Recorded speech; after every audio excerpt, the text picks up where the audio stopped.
Hello everyone, this is Tanay Akash. I have got 32 rank in the UP Judicial Services 2022 recently. I am from Banka, Bihar. I have done my schooling from here only. After that, I have done my BA LLB from Central University of South Bihar, Gaya, and LLM from Faculty of Law, Banaras University. I have done my LLB in 2020, and in 2022 I have completed my LLM. After 2022, I have started preparing for judicial services, though I was preparing for it through my LLB days. But after LLM, I have focused over the judicial services preparations, and I have got the success in my first attempt. Further, as we are aware of the fact that a judicial services exam consists of 3 stages. The first one is the preliminary stage, the second one is the main stage, and the third one is the interview or viva stage. All stages are equally important, and there are different strategies for each and every stages. यहाँ पे एक बहुत ही अच्छी बात जो मुझे लगी, जो मैंने अपने मेंटोर से सीखा, कि 3 स्टेज में आपको काम करने के लिए 3 अलग अप्रोच लेके चलना होता है। जब आप प्रिलिमिनरी की तैयारी कर रहे होते हैं, तब आप बिल्कुल एक सिपाही की तरह होते हैं। सिपाही, सोल्जर, जिसका काम बिल्कुल आगे बढ़ना होता है।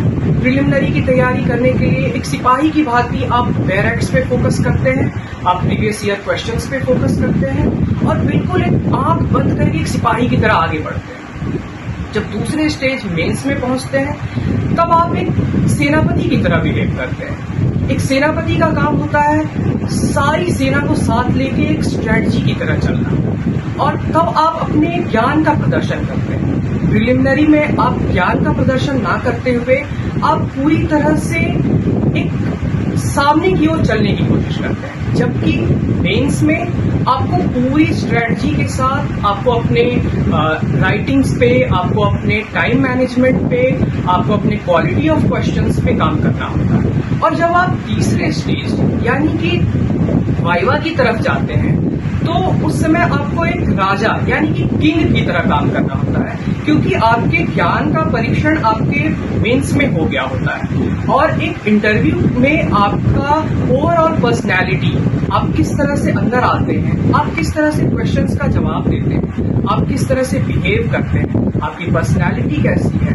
क्या आप इथिकली स्ट्रांग हैं या नहीं, और आपकी लीगल एक्यूमेंट कैसा है, आपका लीगल रीजनिंग कैसी है, उन सबका परीक्षण किया जाता है। तो तीनों स्टेज की स्ट्रेटजीज बिल्कुल अलग अलग होती है। अब जहां तक बात मैं अपनी पर्सनल एक्सपीरियंस से बताऊं, तो प्रिलिमिनरी की तैयारी मैंने पूरी तरह से मैंने बैरक्स पे फोकस किया था पूरी तरह से। और सबसे बड़ी बात है कि 2022 का जो यूपी जुडिशरी का एग्जाम था, उसमें सिलेबस पूरी तरह से चेंज हो चुका था।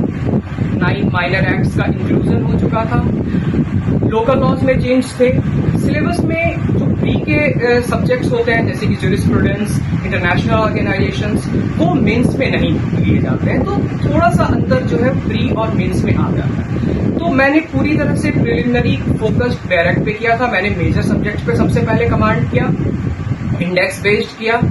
जीके के लिए जीएस का पेपर जो बहुत ही इंपॉर्टेंट पेपर होता है, जो 150 मार्क्स का इक्वली रेलिवेंट होता है यूपी के कंटेक्स्ट में, उसके लिए करंट अफेयर्स के लिए मैंने 2 ईयरली मैगजीन्स का यूज किया था। 2 ईयरली मैगजीन्स को पूरी तरह से फोकस करके मैंने करंट अफेयर्स को कवर किया था, और बाकी के लिए मैंने घटना चक्र और लूसेंट को रेफर किया था। तो प्रिलिमिनरी के बाद जब बात मेंस की आती है, तो सबसे बड़ा प्रॉब्लम ये आता है कि हमारी आंसर राइटिंग कैसे ठीक हो। अगर हम लोग यूपी की बात करते हैं, तो वहां पर लैंग्वेज का पेपर आता है और जीएस का पेपर आता है, जो दोनों 200 नंबर का होता है। अगर लैंग्वेज की बात करें तो 100 मार्क्स का आपका इंग्लिश हो जाता है, और 100 का इस बार चेंज होकर के हिंदी को भी ऐड किया गया था। तो पूरा मेंस अगर 1000 मार्क्स का है, तो उसमें से 400 मार्क्स का वेटेज यानी कि 40% वेटेज जो है वो जीएस और लैंग्वेज पेपर ले रहा है। तो 40% को इग्नोर करके अगर हम सिर्फ 60% यानी कि 200 मार्क्स का सब्सटैंटिव, 200 मार्क्स की प्रोसीजरल और 200 मार्क्स की रेवेन्यू एंड पीनल पे अगर हम फोकस करें तो हमारे हाथ से ये मेंस निकल जाएगा। तो ये मेरे लिए बहुत ही ज्यादा टेंशन की बात थी कि किस तरह से जीएस को और लैंग्वेज पेपर पे कमांड की जाए। और उसी समय मुझे रैंडमली जो है फील्ड स्टडी सर्कल यानी कि एफएससी का एक वीडियो मिला, जिसमें कि मैंने उसे देखा, मैंने समझा और फिर उनका जो टेस्ट सीरीज था, उनका जो कोर्स था एक जीएस प्लस लैंग्वेज पेपर के लिए उनका, और बहुत ही इतना ज्यादा मुझे उसमें सपोर्ट मिला। उसमें उन्होंने ऐसे राइटिंग कवर कराया था, उन्होंने उसमें प्रेसी राइटिंग कवर कराया था, उन्होंने ट्रांसलेशन कवर कराया था, उन्होंने जीएस में history, geography, economics, current affairs including all पूरी तरह से मॉक पेपर्स हमें मिलते थे, हम लोग उसे कंप्लीट करते थे, हमारी आंसर राइटिंग चेक होती थी और फिर हमें जो भी टिप्स दिए जाते थे एफएससी की तरफ से कि आप इसे सही करें, आप में ये प्रॉब्लम हो रही है, तो आपके जो स्ट्रॉन्ग पोजीशंस हैं, स्ट्रॉन्ग जो एरियाज हैं, उन्हें भी बताया जाता था कि हाँ ये पार्ट आपका स्ट्रॉन्ग है बट ये पार्ट आपका वीक है, आप उस पर काम करें। और बिल्कुल उसी तरह से फोकस करके मैं गया। मुझे इतनी उम्मीद भी नहीं थी कि इतना अच्छा हो सकता है और मैं पूरी तरह से थैंक्स कहना चाहूंगा पूरी टीम एफएससी को, जिनके कंट्रीब्यूशन से जो है मेरा मेंस क्लियर हो पाया। और मेंस इवन एफएससी की टीम ने मेंस क्लियर होने के बाद भी मेरा कॉन्फिडेंस हमेशा बढ़ाया।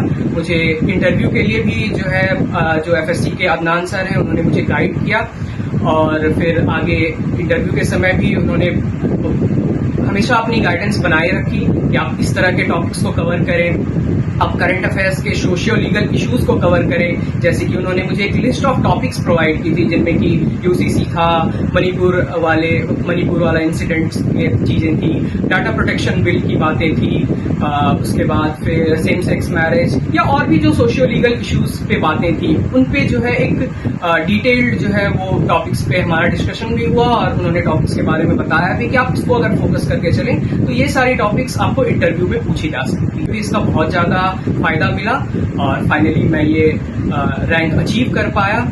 तो इसके लिए मैं पूरी तरह से टीम एफएससी को इसके लिए थैंक्स कहना चाहूंगा और ऑल द बेस्ट। जो भी आप लोग आगे तैयारी करना चाहते हैं यूपी जुडिशियल सर्विसेज के लिए, उन्हें ऑल द बेस्ट। आप पूरी तरह से स्ट्रेटेजिक तरीके से अगर तैयारी करें तो ये ड्रीम आपके लिए भी आसानी से पॉसिबल हो सकता है। Thank you.